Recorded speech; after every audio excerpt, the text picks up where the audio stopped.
Imagine waking up in a dark, ever-shifting labyrinth. You're a sculptor, a man burdened with anxiety, suddenly forced to navigate a building that seems to have life of its own.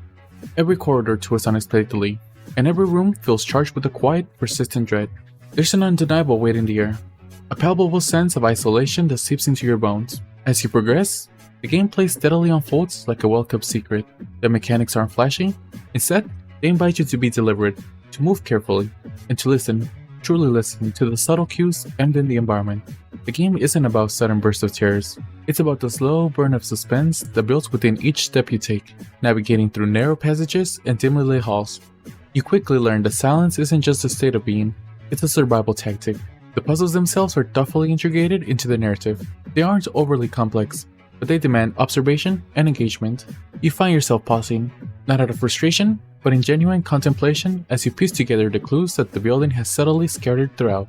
This is not a game that spoon-feeds its solutions. It trusts you to piece together its enigmatic story, and in doing so, it transforms every solved riddle into a personal triumph.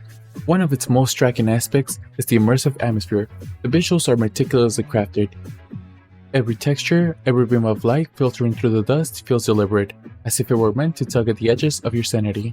And its sound design too deserves a special mention. It's as if the game itself breathes through the ambient noises. The distant echoes of footsteps, the soft hum of forgotten voices, and the occasional disorienting melody that sends shivers down your spine. Playing Chorus of Carcosa isn't just about completing objectives, it's an emotional journey. At moments, you'll feel a quiet resignation, a deep-seated sorrow for the protagonist's plight. At others, an adrenaline surge propels you to escape an imminent threat that lurks in every corner. The game excels in eliciting genuine feelings. It doesn't just try to scare you, it makes you feel every twist of fate as if it were your own. The narrative, steeped in the themes of existential dread and personal loss, invites you to ponder your own inner labyrinths.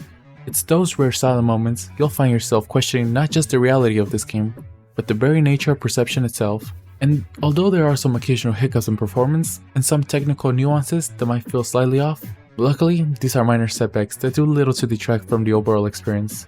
What truly sets this game apart is its commitment to storytelling through the atmosphere rather than exposition. The narrative unfolds organically, with each discovery prompting more questions than answers. There's a deliberate ambiguity here, an invitation to explore the layers of meaning hidden behind every door and every fleeting image. And this game challenges you to embrace the unknown, to find courage in the face of ambiguity, and to discover that sometimes the most profound truths lie in the shadows. I found myself completely absorbed, every moment resonating with an authenticity that few games manage to capture. It's a game that's an 8 out of 10. If you enjoy experiences that challenge your perception and that reward patience with deep emotional storytelling, then this is a game for you.